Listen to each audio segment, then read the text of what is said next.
All right. Welcome in, everyone. Hey, what a time to be alive. It is BTB Analytics, and we are here, week 3 college football, and we're hitting 60% on our model predictions so far, 12-8 on the season.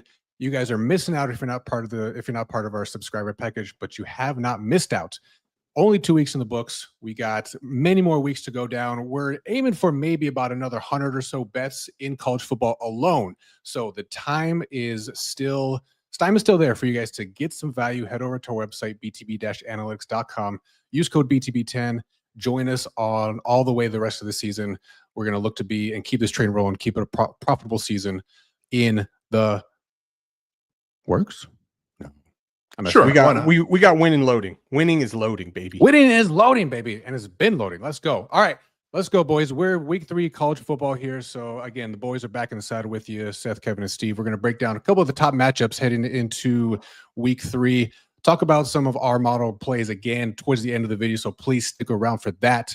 But it's been a fun 2 weeks in college football, guys, so far. A lot has happened. A lot more is obviously to be happened, and some good matchups that we got to break down and talk about. So I want to start, Seth, with let's go to an SEC matchup. Conference play starting.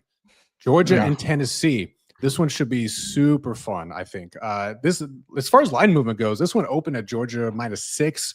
Is now about 3.5. So some pretty decent movement towards Tennessee so far. I kind of had this question to myself in the preseason, and I want to get your take on it. Is Georgia gettable here in this spot? Like, if you watch that game versus Austin PA in Georgia, they had that goal line stop against Georgia at the end of the half, which I think that does not happen with the old Georgia. And now coming into conference play, like if anything remotely similar to that happens again, like this could be Tennessee's game. Yeah, and this is a Tennessee team that we called out at the beginning of the season, where we were talking a lot about the blue chip ratio and saying, hey, pump the brakes. We know you lost Nico, but you got a lot of guys coming in to replace all the guys they lost to the draft and the portal. And, so far, this Tennessee team has looked fairly impressive. The one thing I will say when it comes to Georgia, this is giving off some, Oregon 2024 vibes, where they have a lot of the pieces. We know they have the 4- and 5-star recruits, but it's a new quarterback. Is this going to take time for them to develop? We were against Georgia week 1. We were on Marshall, and we got the scores we needed, and that was nice for us. The one concern I have for this game, I agree that Tennessee can definitely win, and I think that, there's a possibility. And I think if they win, it's going to come on the offensive side of the ball. But what I am concerned about is Tennessee on the defensive side of the ball. 77th against the pass, 94th against the rush, and they haven't really played world beaters. So is this really actually the game to get right? And our model actually really likes this. Our raw non-adjusted number, where we ignore the market, we make this number Georgia -9. FEI likes them by 7. And then SP Plus is the only outlier. They like Tennessee to win outright. So the market, in my opinion, is a little unorganized. And we would say Georgia actually is starting to get some value, especially if these things go through the 3.5s. Dude, model be damned. I'm looking at Tennessee live money line options here, depending on early game script. But yeah, I don't know what it is. I just have this weird gut feeling that Tennessee is going to run away with this one. But are you with me? Are you with me on that or no? I mean, runaway might be a strong phrase. I mean, shout out Kanye, but listen. Did I say right? Okay, that's a little strong. I agree. Yeah, but. yeah. So I mean, look at this. I mean, I know these people like their trends, right? Georgia 29-23-1 in the series. They've had 8 straight wins. And we talk about, as good as Tennessee's offense has been in the Josh Heupel era, they are the 8th in country, number 8 team in the country in EPA per play since Heupel took over in 2021. We know Tennessee has the ability to score the ball. The problem is they had that ability historically until they played Georgia. They have not scored more than 17 points in any game in the Josh Heupel era against Georgia, and that's been their biggest issue right now. In terms of this year, I mean, Seth kind of hit it already. Nico Iamaleava, alphabet soup there. He's gone, right? Gone to UCLA. Now we got Joey Aguilar coming in as the transfer. And quite frankly, he's been a really good fit schematically for this Tennessee team here. I mean, he's coming in at 66% completion rate, 5 touchdowns, and most importantly, no picks. He has some opportunistic runs, so he can really move that offense when he needs to. And can that be the difference for once in this series where Tennessee can really sort of blow the top off this Georgia defense. Because if they can, then all of a sudden, the question is not about Tennessee's offense versus Georgia's defense. It's about Georgia's offense versus Tennessee's defense. And yeah, listen, Tennessee hasn't been known as the elite of the elite defensive teams, although they've been above average.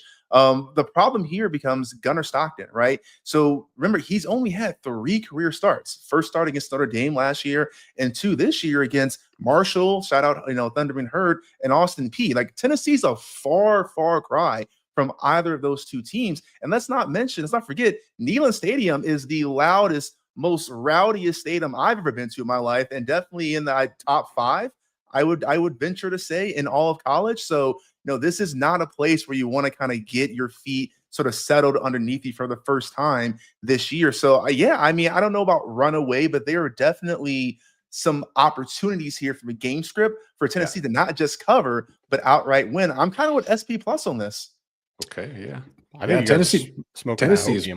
Oh, hell no. Come on now.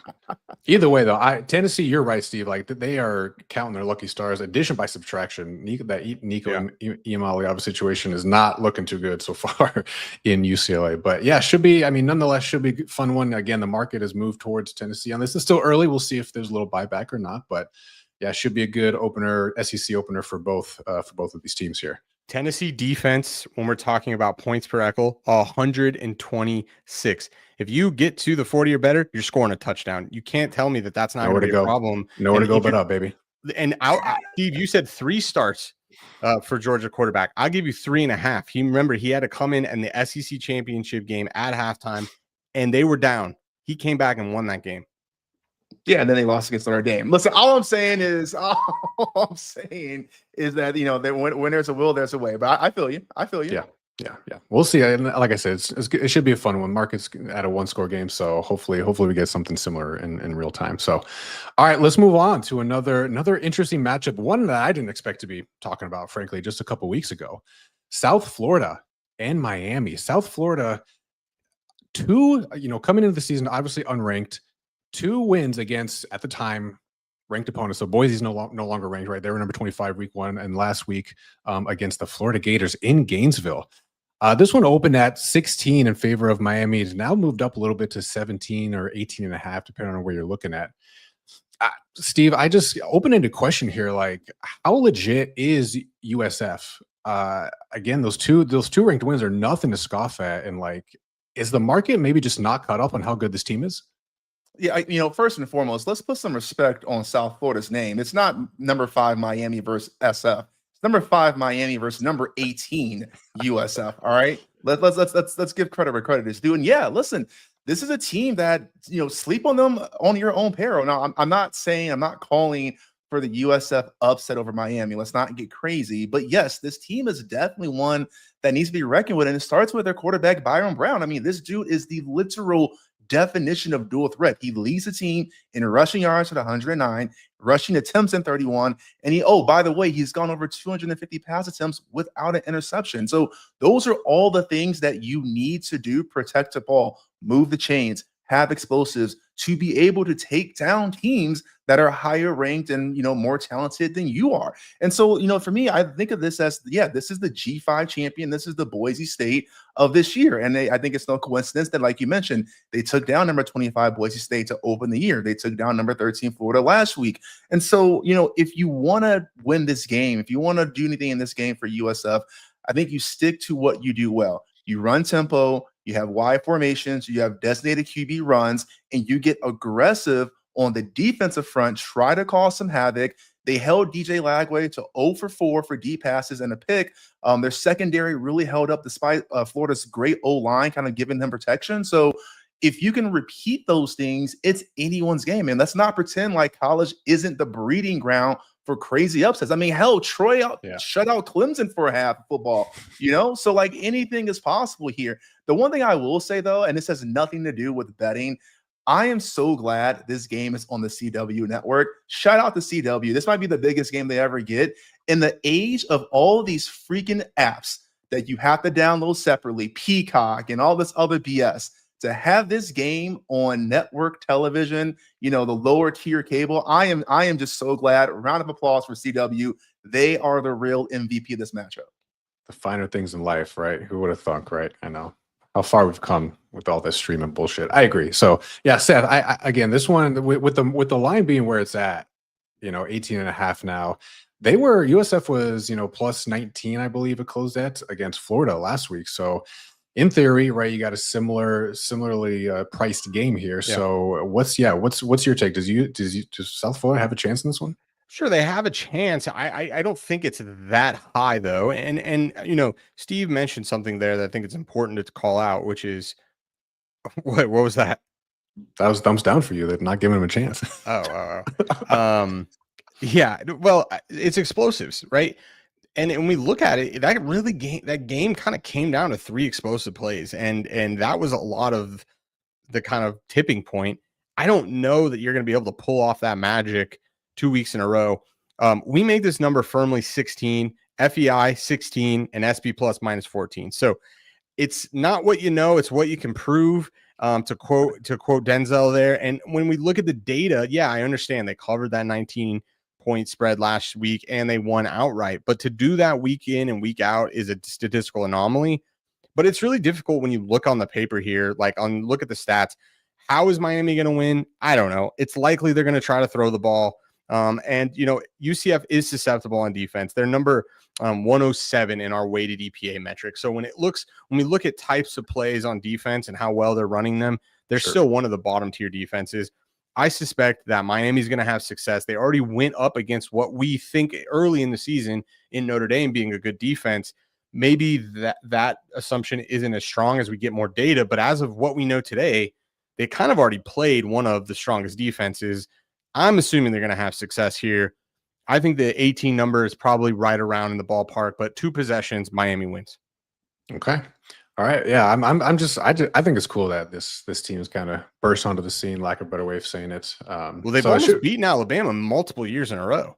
Yeah, for real. Almost only counts horseshoes, hand grenades. Well, they finally got one. They almost, and then they finally got an SEC time. Yeah, that's true. Yeah, so good. All right, guys. Yeah, don't forget we're going to be talking about our model plays and predictions later on in the show. And while you're here, appreciate everyone tuning in. Don't forget to like the video. Please make sure you subscribe to the channel if not already. And again, please let us know in the comments. Let us know your thoughts on these games, these matchups, what our data says. Happy to address them along the way as we go. But yeah, you mentioned it. You mentioned it briefly, Seth, during that breakdown about play against Notre Dame. So that's where we're headed next, though. This is another interesting, fun matchup. I think Texas A&M versus Notre Dame here. So market wise, 6.5 is kind of where this popped open. Is now mostly at 7 throughout. And yeah, Notre Dame didn't play last week, but they lost week 1 or was that week 1 or week 0? I can't remember technically. Week 0. Week 0 to Miami. So this is a potential season-defining game for Notre Dame. If they lose this, I don't know how they get into the playoffs as a 2-loss team and with the rest of the schedule that they have here. So, but a lot potentially on the line for Notre Dame in this one. But Steve, the one thing that really scares me for Notre Dame in this one, they had, according to PFF, the lowest ever recorded pass blocking grade against Miami in that game. At 25.1 was their pass blocking grade. Texas A&M, maybe it's a solid SEC defense, right? If that even comes close to remotely happening again, if they cannot hold up front, I think we're really starting at an 0-2 Notre Dame team. Yeah, I mean, listen, I hate the media narrative of like, oh, it's a must-win game. This is a must-win game, and this and that. It's like, bro, they're playing Abbott Elementary. Let's chill on the narrative, right? But this, quite frankly, might be as close as we get to a must-win game for this team. And it makes sense, right? I mean, if you're Notre Dame, you win 2 games in 3 weeks to start your season, and you are in the CFP. No ifs, ands, or buts, as long as you don't have like an NIU level upset again. And so when you take into account you lost to Miami, this Texas A&M game is it, to your point, right? They had Boise State on their schedule. They were ranked going to the season thanks to USF. That's not true. They have an SEC game in Arkansas, but Arkansas isn't projected to do much in the conference this year. And then they pretty much need a miracle from maybe USC, who has Illinois and Michigan in the 2 weeks prior to the Notre Dame matchup. And so if USC can steal one there, maybe both, then all of a sudden that game matters. But other than that, there's no one left in the ACC or their schedule. And obviously they don't have a conference championship game There's no other wins there. So can a 10-2 Notre Dame team get in? Yeah, they probably could, but they're not driving. They're not in the driver's seat, right? They need chaos to happen. So, yeah, you mentioned it here, right? The Notre Dame offensive line, 25.1 passing grade. Shout out PFF. That is abysmal. And why that's doubly abysmal is because who's the coach on the other side? It's Mike Elko, right? He's returning back to South Bend, former Notre Dame defensive coordinator. Forgot about that. Yeah, exactly, right. And he's known for his exotic pressures. I mean, dude, you had Cassius Howe, their D lineman, had 3 sacks on 3 straight plays against Utah State. Like, this team knows how to get to the quarterback. And if you can rattle the redshirt freshman and CJ Carr, that's not going to end well for you. And so, not to mention on the other side, you have, one of, maybe behind Lenore Sellers, the most dynamic dual threat quarterback in college right now in Marcel Reed. And so, yeah, I mean, this is a game that was always going to be tight no matter what happened against that Miami team. This was one of the ones where it's like, don't sleep on A&M. They could have won this game outright, and that's still true today. So if I'm Notre Dame, I mean, I think you got to go back to basics. Feed Jeremiah Love the ball, please. That's the one thing I wish they did more against Miami. Get Love back inside the offense. Take the pressure off Carr and really let your offense sort of get into a rhythm and let your defense stabilize you. And let's not forget, I mean, this team last year, we played this game last year, right? This was tied at 13 in the fourth quarter when they played at Kyle Field, right? And so this Texas A&M team is ranked higher this year than they were last year. And let's not forget who played quarterback for A&M last year. Wasn't Marcel Reed, it was Connor Wegman. So this is a team that is as dangerous as ever. They've played tight games against Notre Dame, and they damn sure can do it again, if not outright win. So Notre Dame, don't sleep on this. Yeah, for sure. So Seth, I don't know if does it start and stop with you kind of as well in the trenches there with the pass blocking stuff? Like, what else is a signal to you in this game for how Notre Dame is going to avoid the 0-2 start? Yes, but there's actually some interesting data that we're getting. We don't have a lot of it, but when we look at Notre Dame, A&M's rush defense is 111th in the nation. They can't stop the run. If there's anything that can help an offensive line is getting the running game going, and doing so against a poor rush defense is the recipe to be able to do that easily. The other problem, though, is unlike what we think we know about Notre Dame, this is quickly dissolving, and we only have 1 game's worth of data, so we have to make a decision. But the reality is that Notre Dame is now 127th in pass defense. This was the number 1 pass defense last year. Yeah. So the question is, did they lose too many pieces and they're no longer going to be very good in the secondary? Is Miami that good? We have a lot of questions here. But what it comes down to me is Notre Dame should be able to run the ball, in my opinion, but it's likely Texas A&M can throw the ball. And for me, this is that's a kind of an interesting oil and water type of game. I tend to go with the team that's going to be able to throw and have more success in the air than than running it. But if Notre Dame kind of can flip the switch, they can get the run game going, but then they can also have the defense that we think they might have. Then it's a whole different ball game. But I can say this: the market is completely fragmented on this one. SP Plus makes this Notre Dame winning by 2.8. FEI makes this 9.4 in Texas A&M winning, and we make it Texas A&M winning by 12. So FE Plus and us, we're on Texas A&M, but SP Plus is on the other side here. So to be honest, don't be shocked if you see an extreme outlier or an extreme result relative to the spread, because what the market is the median of all of those things, all of those opinions. You could see Texas A&M blowout. You could see A&M, win by 3 or a touchdown there too. So, pick your side and pray, basically. Yeah. Potentially one of the more impactful games of the weekend. Again, just from the CFP standpoint. Just focusing on Notre Dame only. Yeah. So yeah, should be an interesting one down. Last point there that I didn't get to mention: Texas A&M is giving up 4.2 points per Eckel. Notre Dame was only giving up 2.5 points per Eckel. So Notre Dame is giving up a lot more success, but when it comes to points, they are kind of holding more firm. So that's another thing to be watching out. Can Texas A&M kind of hold more firmly, give up more field goals and touchdowns? That'll also be a huge key part of Notre Dame winning this game. Yeah, makes sense. And another key point here, where I will not be watching this game? Peacock. Wait, you won't be watching it? Yeah, no, because it's on the Peacock app. It's on NBC and Peacock. And I refuse out of principle. Okay. I'm with you on that 100%. Yeah. Just say you're broke without saying it. I got every single, I got like 7, I got a whole dedicated TV just for Peacock. Bro, at what point did the match stop? Listen, I'm not going to go on a tangent here. I'm just saying, just RIP Stream Eats. Can we all agree on that?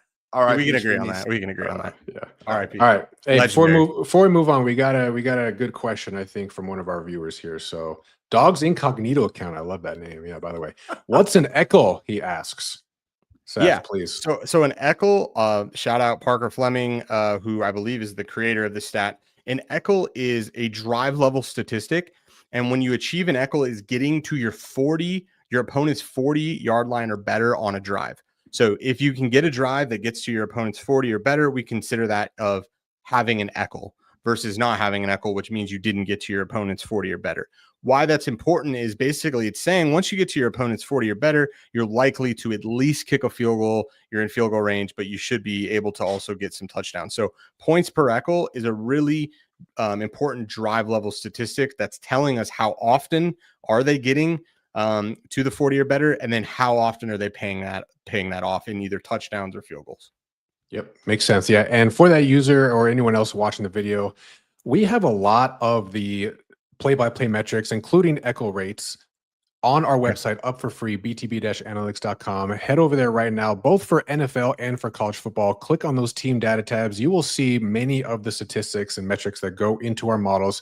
You hover over the definitions, and it kind of gives you a breakdown of what those respective stats mean as well. Highly predictive. It's a very important stat in our model. Yeah, it sounds fancy, and it's, if you don't know what it is, it's like, okay, what the hell? But yes, to Seth's point, I think that's the key here. It's like it's actually useful in predicting outcomes. It's not just, hey, it sounds fancy, so let's talk about it. So, all right, guys, coming up, we got one more to talk about, but again, we're talking about our model plays here towards the end of the video, so don't go anywhere yet. SEC heavy this week as far as the matchups goes. There's a couple of those weeks, I think, every year, inevitably, just because. Whatever. I guess we have SEC bias here in this show too. Maybe we're ESPN affiliates. Who knows? Well, let's talk about it. We got one more game on the slate here. Vanderbilt in South Carolina. This is going to be a fun one in my opinion. So not a ton of movements, really, actually at all in the market. This opened at 5.5, and is kind of currently sitting at that number still. This is, to spoiler alert, this is one of our official plays on the day here. We're actually on Vandy at plus 5.5 here, but. Seth, I got to ask the question. It's our favorite topic to talk about here. Is this a trap game, or is this a streak game? South Carolina has won 16 straight against Vandy, dating back to 2009. 2008. Thank you for the correction. So yeah, they have their number in more ways than one, right? But the interesting thing from one thing that I was looking at too is, so far through a couple of weeks, Vanderbilt's defense, they've made some pretty significant jumps. They were 97th in kind of pass rush coverage and pass rush win rates last year, but now jumping up to like 25, like significant jumps in a couple of key metrics. So what is your take? How close does this one get in South Carolina? Yeah, well, and the interesting thing is when we look at their defensive pass EPA and rush EPA, they're 26th and 57th respectively. So this is a top tier, better than average defense, like you're saying. And then offensively, they're still doing kind of the magic that they were capturing last year. They're number 4 in the pass game and number 19 in the rush game. And we don't really get this usually very early on in the season, but these data we're looking at are with a common opponent. So we can really right. Virginia Tech, right? Yeah, exactly. So we can kind of look at these stats a little bit more in the light of a common opponent, and we can put a little bit more weight in them. And when it comes to just raw scoring in that game, I don't want to put too much weight in this, but Vandy scored 44 points. South Carolina only scored 24 points. So, how important is that going to be? And you asked the question, is this a trap game? Well, I got another term that we like on the show. It's alt season, baby. Vanderbilt's winning this game. Money line Vanderbilt. I don't know that that's too ballsy to say when we're talking about a 5-point spread here, but I do think the market is getting this wrong. I will say we are on an island in this market. SP Plus has South Carolina winning by 9.5. FE Plus has them winning by 10. We have Vanderbilt winning by 4.5. And this comes down to me preseason priors. How much weight should we be putting in who South Carolina was this last year and bringing them into this year? And, we do that work, but we have a little bit less of an aggressive prior, and we let teams either prove us right or prove us wrong. And look, I'll eat the crow pie here, but I do think that the wrong team is favored in this game. It sounds crazy to say, but just like, I guess, 2007, we're headed towards a recession, and I guess it's going to be happening again. Vandy, money line, baby. Oh, man. All right. Hey, if you like it, plus 180 looks to be the best in the market, either at FanDuel. I don't like it. I love it. Oh, McLovin. You McLovin it. Okay, yeah. Should I put you down? Should I put you down? Is that your? Yeah, that's my off the numbers. Right, Vandy money line. The one thing that concerns me, I don't want to be delusional here, so people aren't falling me off the cliff. This is going to come down in my mind one big stat that we look at, which is late down success rate. Right now, Vandy, their late down success rate is number 5 in the nation. They're converting their third and fourth downs at 70%.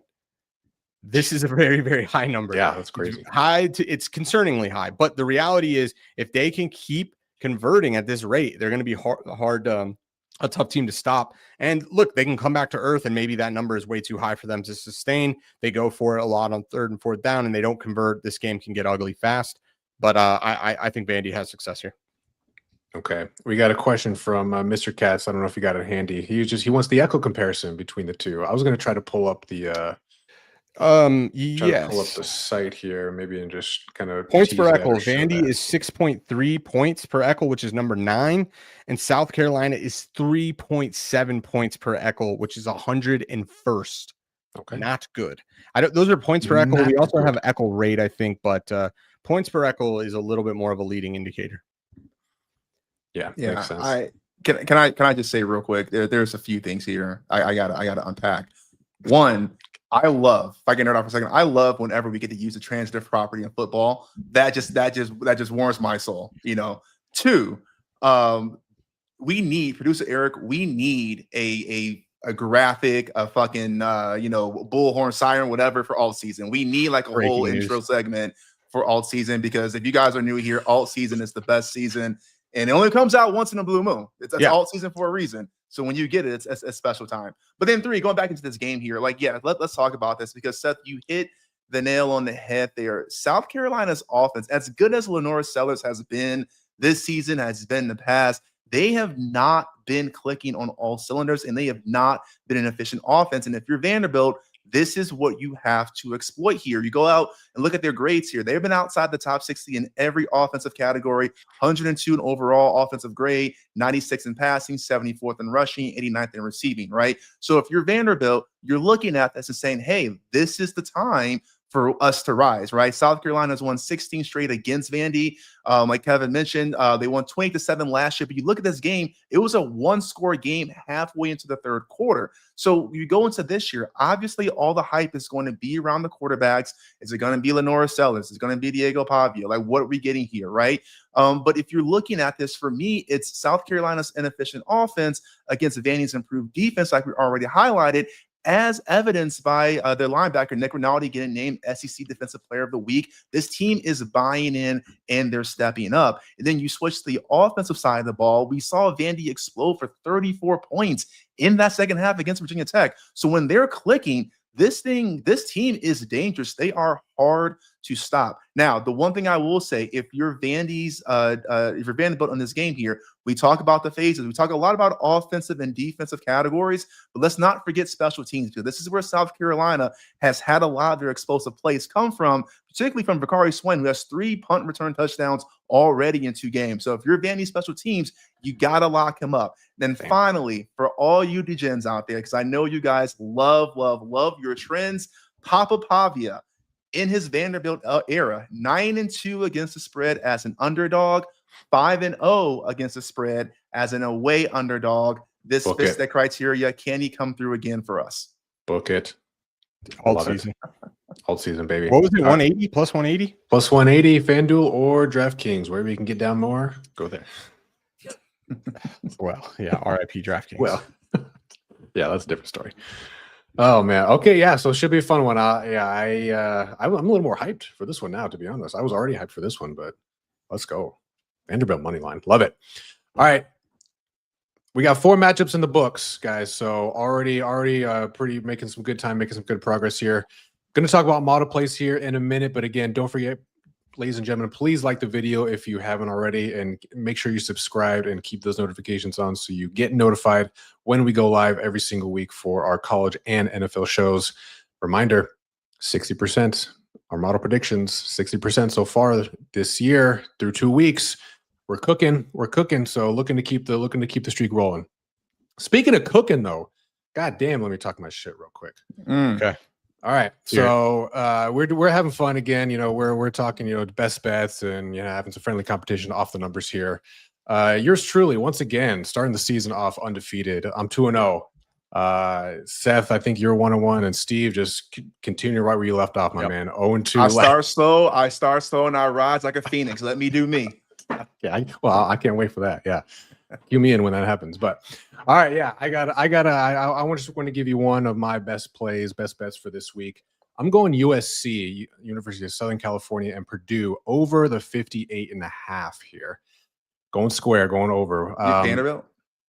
Huh? You said no, USC as in California, Southern California. Okay, they said South Carolina. My bad. All right, no, yep. USC, Purdue over 58.5 minus 110. My thesis here: USC scores points. It's kind of that simple. They've scored over this. They've scored over 59 in both games so far. If they can allow Georgia Southern and what was it, Montana State, whatever the other team they played with, to score 20 and 13 points respectively, feel relatively confident Purdue can put at least that many up. USC is our number 2 offense in our database. They're number 1 in success rate. Purdue's defense is, a step up from those other small schools, but nothing to write home about. I like the over in this one, so let's roll. 2-0, looking to make it 3-0. Seth, we'll bring up the caboose in a minute, Steve. Don't worry. But Seth, you're 1-1. So what do you got this week? Vandy money line. We talked about the kind of thesis here. I think the wrong team is favored. I think the preseason priors for South Carolina are what's propping this market up to, give that Vandy, lean. But the South Carolina lean to be favored. But I think Vandy can pull away here. There are some, small concerns, but at a plus 180 number, it just happens way more often than that. We make this number -4. That Vandy wins by 4. So give me Vandy money line. And what'd you call him? Papa Pavia? Yeah. All right. Papa pay me. Pavia. Yeah. Papa needs to get paid. Let's go. All right. Vandy money line. Love it. Plus 180. Some sexy odds there, in my opinion. So, all right, Steve, what do you got, man? Take us home. Yeah. I've been torn about this for the last 40 minutes. I thought about this for actually making a bet here. So for me, I was on the fence between the A&M and +7. Was really hoping I can get a hook there. But I think where I'm going to settle on is Utah -23 against Wyoming here. And that the thesis here is Devin Dampier is the most slept on quarterback. This Utah offense is the most slept on team in the FBS. And we all know what happened last year with Cam Rising, Grandpa Rising being there for 42 years, always being injured. And then the carousel of quarterback play they had last year that none of them did well. This Utah team can score the damn ball. Now, listen, I understand it's UCLA who's having a down year. They put up 43 against them. I understand it's Cal Poly, which might as well be the school for the deaf and blind when they put up 63 against them. But this team is good, and I don't think people are going to understand until we get into Big 12 play here. And Wyoming is just really bad. You look at our actual metrics here. Utah is kind of in the middle, slightly above average in terms of their EPA per play and their power rating, but Wyoming is pretty damn close to the bottom here. So I think it's just going to be a great team against a bad team. Give me -23. Okay. All right. You have access to the model that we bet, and you have a forecast for that game. Yeah, you're actively. Yeah. Okay, all right. Yeah, damn straight. Hey, man. We all pick our strategies. I'm sorry. I'm not going to cheat my way to the cheat. He's just leveraging. You can leverage the same stuff. Yeah. No, if you guys don't know from last year, Seth's whole strategy is essentially just taking the model and then altering some of the games so we don't know what to bet, and then using that for his offer numbers. No, my strategy was to take Army every week. That is true. Works. That is true. Yeah. Also, when you talk your shit, I took the grossest bet of the year. Kent State 48.5 and it cash, baby. I told you Texas A&M or Texas Tech is overrated. Okay, yeah. What have you done for me lately? I guess, yeah, you're on a 1-game win streak. Congratulations. Hey, I'm just saying that was a gross bet. That was, if you're talking about what have you done for me lately, that's a pretty fair. ballsy bet. That was ballsy. I give that to you for sure. All right, we're having fun with it. So yeah, there's a couple of other best bets, good plays for you if you want to consider tailing, but tail responsibly. But all right, ladies and gentlemen, the time has arrived. You know what it is.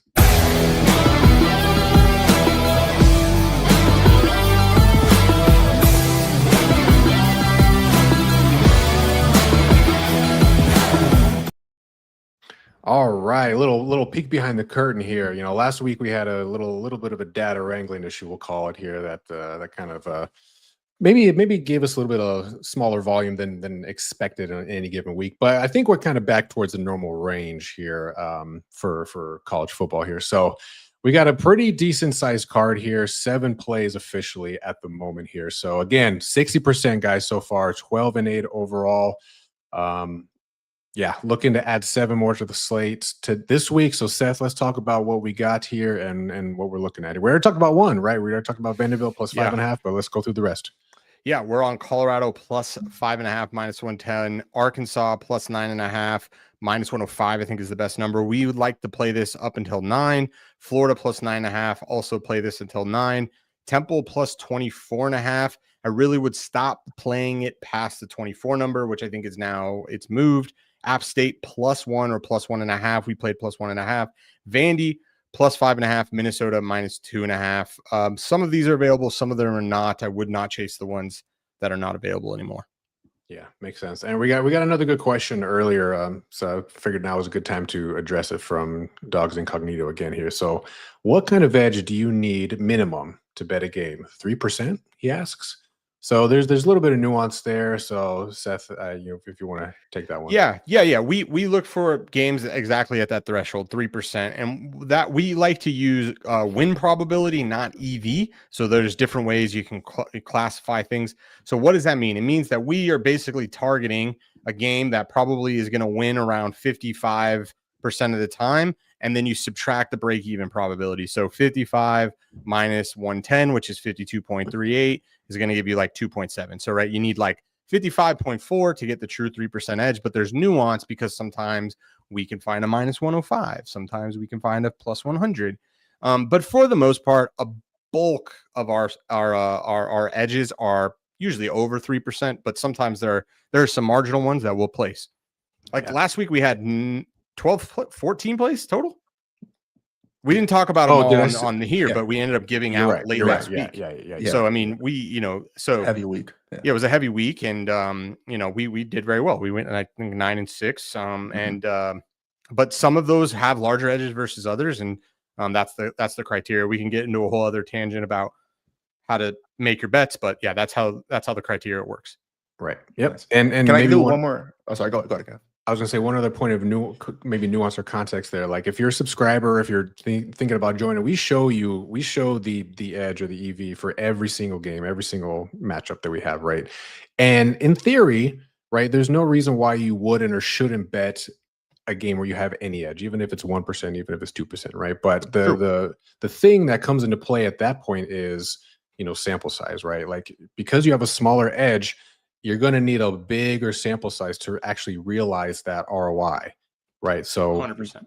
So that's kind of the nuance why we kind of set that threshold. It kind of blends between, where the largest, where the cutoff is for having decent enough volume, but also not trying to sacrifice short-term ROI because you'll have variance. That's the bottom line. Yeah. Think about flipping a weighted coin. If the coin was weighted 51-49, think about how many coin flips you'd have to coin flip to hustle people out of their money versus if you had a weighted coin that was 60-40, you don't have to flip the coin as many times in order to hustle people for their money. And that's exactly what we're trying to do. All right.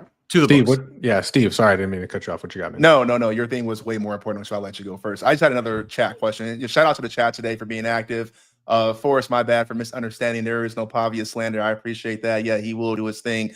We had this question earlier on, though. Seth, you were talking your talk about having all the apps and this and that. But if it came down to it, would you have the Peacock app to watch Notre Dame, or would you have to have Fiji? You only choose one for the rest of your life.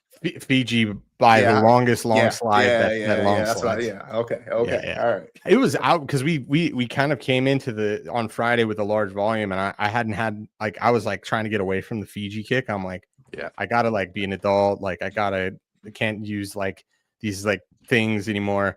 And then we're betting 14 games. I think I had 6K in play last weekend, so I'm like, yeah, I got to get some Fiji in me as soon as possible. And so I went and corrected that. And I ended up taking down 6 1.5 liter Fiji. So I'm half Fiji as we speak.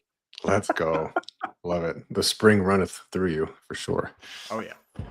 All right, ladies and gentlemen, I think that'll do it for us. College football week 3 on deck here. Looking forward to another exciting weekend. Appreciate you guys tuning in. Again, if you're not already subscribed, highly suggest you check it out on our website, btb-analytics.com. Use code BTB10. You'll still get 10% off our season-long package, which we think still will provide the most value, despite a couple weeks already in the books. A ton of more plays in both sports, NFL and college, to come. So still consider that. We're here every single weekend again, guys. So remember, like the video, please subscribe to the channel, keep those notifications on. You can tune in every single week when we're going live as well. So, all right, looking forward to another exciting week, boys. It's been real. Appreciate the chat. Appreciate you guys. Until next week, we'll see you. Woo pig.